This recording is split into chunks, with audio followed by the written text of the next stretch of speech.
ஒரே திருவிருந்து. அதை எத்தனை விதமாக செய்கிறாங்க, பேசுகிறாங்க. ஆனால் அந்த பந்தியில் கலந்து கொள்கிறவர்கள் வருகைக்கு ஆயத்தமாக உள்ளவர்களும், தங்களை பரிசுத்தமாக்கினவர்களும், யார் மேலே கசப்பில்லாதவர்களும், தாழ்மை உள்ளவர்களும், வசனத்தின்படி வாழுகிறவர்களுமாக இருக்கணும்.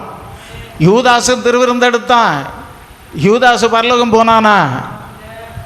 அல்லேலூயா. அவன் ஆண்டவரோடு ஊழியம் செய்தால் அவனை பிசாசு ஏவிக்கிட்டு இருந்தான்னு பைபிள் சொல்லுது. அவன் ஆண்டவரோடு இருந்தாலும் ஆண்டவர் சொன்னதை கேட்காம நடந்ததுனால சாத்தாவனுக்குள்ள புகுந்தாங்கன்னு வேதம் சொல்லுது. ஆமென். ஆண்டவருடைய பணப்பையை வச்சுக்கிட்டு இருந்தாலும் அவன் கள்ளன்னு வேதம் சொல்லுது.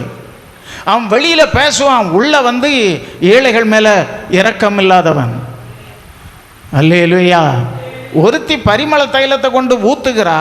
அப்போ இவன் சொல்கிறான், ஐயோ இது விலை உயர்ந்தது, 300 பணத்துக்கு விற்று ஏழைகளுக்கு கொடுக்கலாமே. பைபிள் என்ன சொல்லுது? இவன் கள்ளன், இவன் ஏழைகள் மேலே கவலை இல்லை.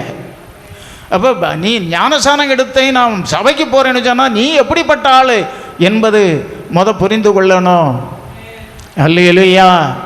ஒரு சிமையை மாய வித்தக்காரன் அங்கே பிலிப்பு போய் அந்த பட்டணத்தில் நடந்த அற்புதங்கள் எல்லாம் கண்டு மக்கள் சுவிசேஷத்தை கேட்டு மனம் திரும்பி முழுக்க ஞானசானம் எடுக்கும் பொழுது இவனும் இது பயங்கரம் இல்லையான்னு சொல்லி அவனும் மூழ்கி ஞானசானம் எடுத்தான். வரலையா சொல்லுவோமா? ஆனால் அவனுடைய இருதயம் தேவனுக்கு முன்னால் செம்மையா இல்லைன்னு வேதம் சொல்லுது. ஆமே. அவன் தகாத சிந்தையோட வரங்களை பணம் கொடுத்து வாங்கலாம்னு நினைச்சான். ஆமே.